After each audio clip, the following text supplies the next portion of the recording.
Sometimes my clients ask me, what does confidentiality mean between a solicitor and a client?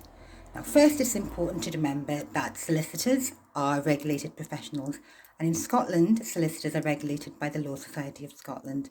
And one of the regulations is that client confidentiality must be maintained at all times. And this is one of the most fundamental key rules that solicitors have to abide by. There are only very few, very rare instances when a solicitor will have to break the confidentiality of a client.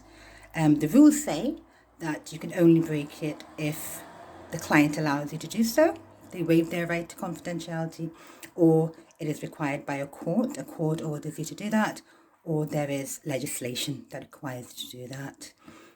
It is very, very rare that a solicitor would ever breach the confidentiality.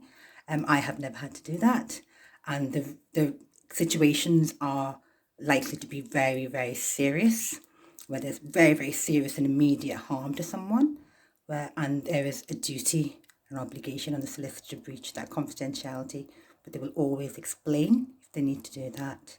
It's important to remember that selling or exchanging sex or images is not an element that is looked upon that requires any confidentiality to be breached. It's also important to know that at RISE, at Scottish Women's Rights Centre, there is no obligation for someone to share the correct details. They can remain anonymous and they can ask for advice and help in that way. And that will also help protect someone's confidentiality.